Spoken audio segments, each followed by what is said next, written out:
feeling a little sickly, but like I said, the grind don't stop, okay?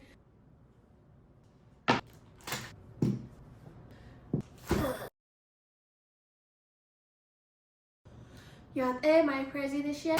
Welcome back to my YouTube channel, Skinny Legend Creations. So, I know you're wondering, how was my first ever art fair? And I gotta say, it was really good. I had a great time. I learned a lot, more than I could have imagined.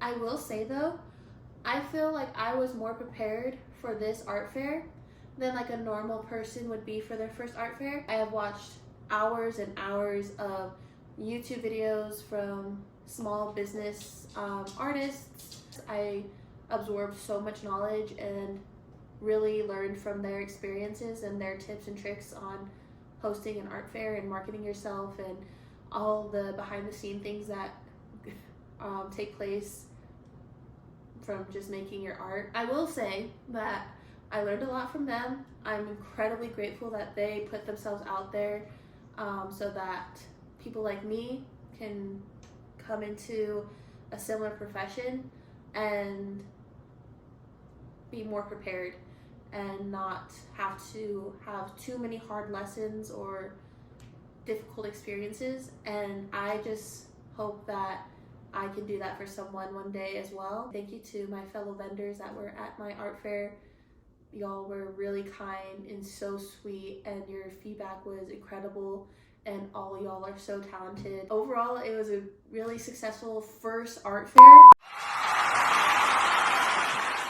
I'm just ready for more, honestly. Kind of running on a high from that experience, and I'm like, I need to do more. I want to continue going.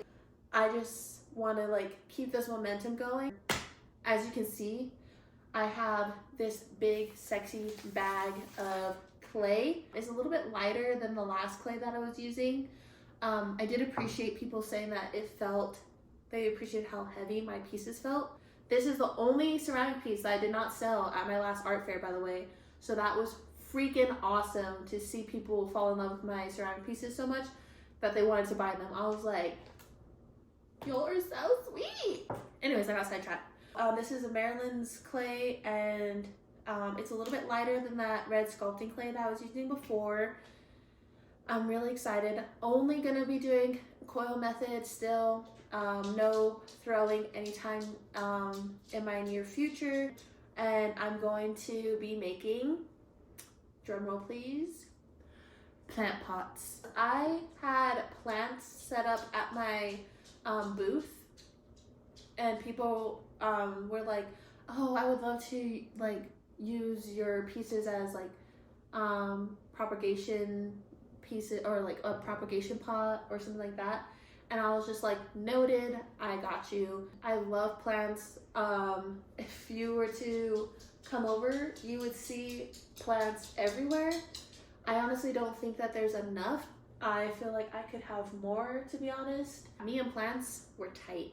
To bring that into my business, I think is kind of like a duh girl. Let's get started. Let's see how this new clay is to work with compared to my other one. Yeah.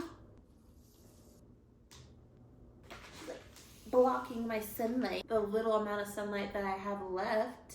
I hate when the sun sets early. Ooh, she feels fresh, and she feels like really soft and delicious. Ooh, like really soft. The other clay that I was using had a lot more grain and texture, which I love, don't get me wrong, but I can't lie, this is pretty nice quality. You're in the way. As you know, the drill, rolling out coils. You may not know the drill. Yeah, I showed y'all in my Let's Make Jennifer YouTube video. You just roll out the coils. I am gonna try to make these pieces bigger. That is a piece of feedback that I got, is that people wanted my pieces to be bigger. And I completely understand that, because this one named Moana, she is super cute and I absolutely love her, But I can understand why she would be not like an easy sell, and that's just because of her size. Like, what are you gonna do with her, you know? Personally, I would use her for necklaces. I'd put like the chain inside and then the pendant hanging on the outside.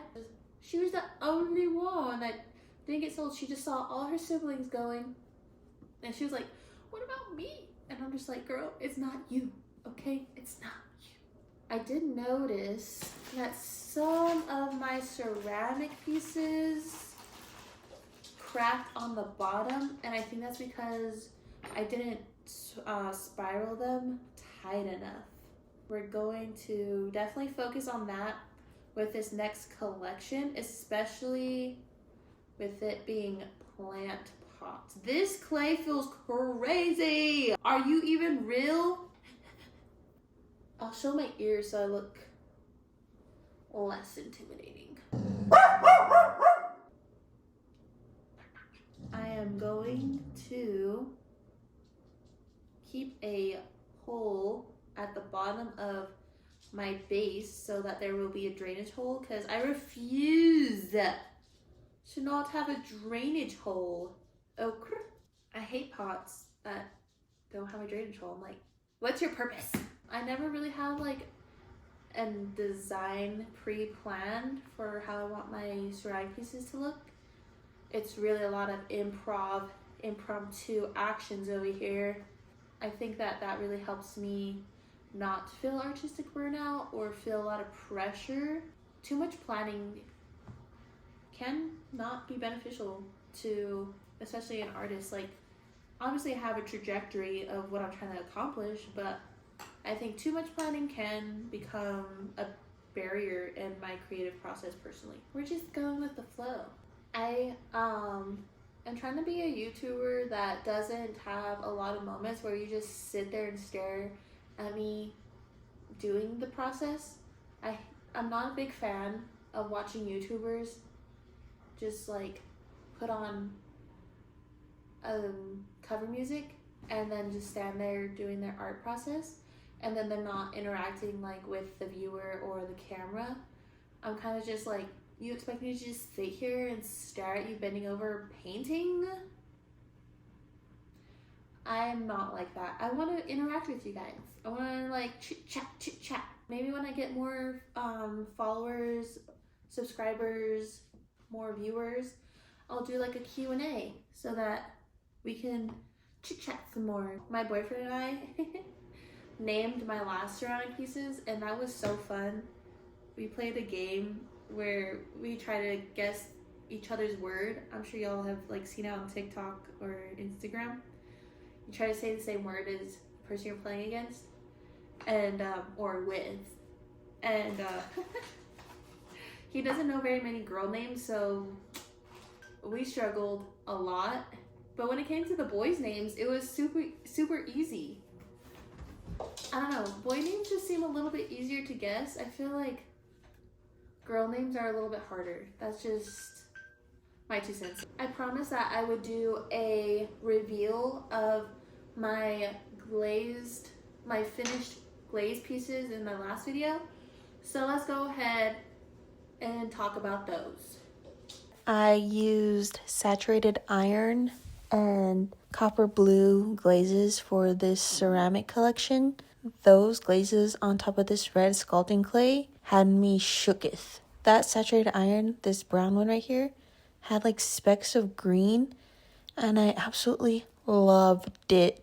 This blue I loved, but it was a little hard to like really capture the beauty of it on this red sculpted clay body, but I still loved it. Each one was designed with lots of love, and I'm so happy that most of them sold except for just one. Still a really great accomplishment. I can't believe it. So it's the next day, and this is the pot that I created. It's so light. I did use thinner coils, but it still feels like airy, like it's so light. I'm very impressed with it. It's not cracking or anything. I did cover it in plastic last night, so it shouldn't be cracking, but look at the little drainage hole that I did. Can you see it? I'm so proud of it. It looks like such a proper drainage hole. I feel like this would be a great plant pot for succulents. So the plan is, I'll obviously have some plant pots empty, ready to use. Y'all decide what you want to put in there, all that good stuff. But I will also have some with plants already in them, which I'm really excited about.